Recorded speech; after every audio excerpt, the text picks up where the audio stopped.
એક ગામ હતું જ્યાં મણિભાઈ નામના ગરીબ ખેડૂત તેમના પરિવાર સાથે રહેતા હતા. મણિભાઈના જીવનમાં નાનકડી જમીન જ એકમાત્ર આવકનું સાધન હતું. વર્ષો સુધી તે કાઠિયાવાડના સૂકા પ્રદેશમાં કુદરતી આફતો સામે ઝઝૂમતા રહ્યા. તેમનો પરિવાર 4 માણસોનો હતો, પત્ની, 2 નાનકડા બાળકો અને તેઓ પોતે. મણિભાઈ એક મહેનતુ માણસ હતા. જો કે કમરતોડ મહેનત કરવા છતાં તેમની જમીનમાંથી માત્ર પોતાની જરૂરિયાતો પૂરતી થતી.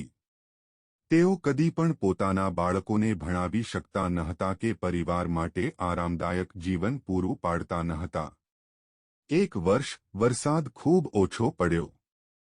તેમનો પાક નબળો થયો અને જે થોડીક ઉપજ થઈ હતી તે બજારમાં વેચવામાં પણ યોગ્ય કિંમત મળી નહીં.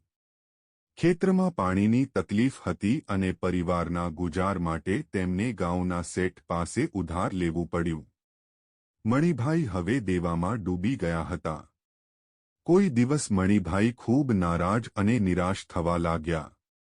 એક દિવસ તેમને વિચાર આવ્યું કે જો હું આ જમીન છોડી દઈશ તો શું કરું?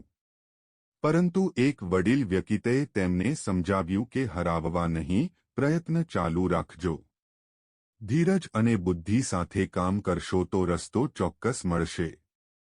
એકવાર ગામમાં એક કૃષિ અધિકારી આવ્યા.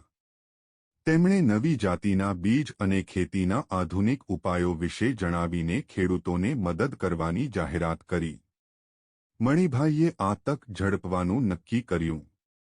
તેમણે કૃષિ અધિકારી પાસે જઈ તેમની મદદ માંગી. અધિકારીએ મણિભાઈને એક યોજના હેઠળ સસ્તા દરમાં નવા બીજ આપ્યા અને નાની સિંચાઈ પદ્ધતિ પણ શીખવી.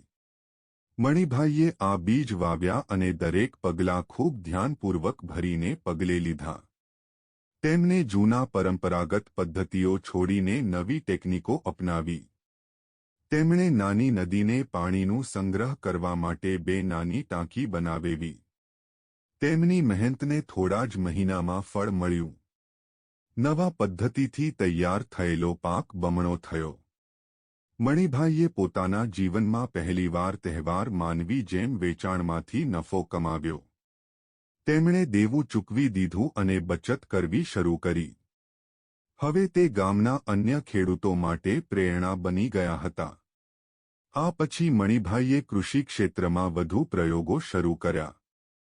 તેમણે સ્થાનિક બજારથી વધુ સંબંધો વધાર્યા અને તેમના પાકને સારી કિંમતે વેચવાનું શરૂ કર્યું. તેમનું જીવન ધીમે ધીમે સુધર્યું. તેમના બાળકો ભણવા લાગ્યા અને ઘરનો ધોરવાયો જીવન સારો થયો.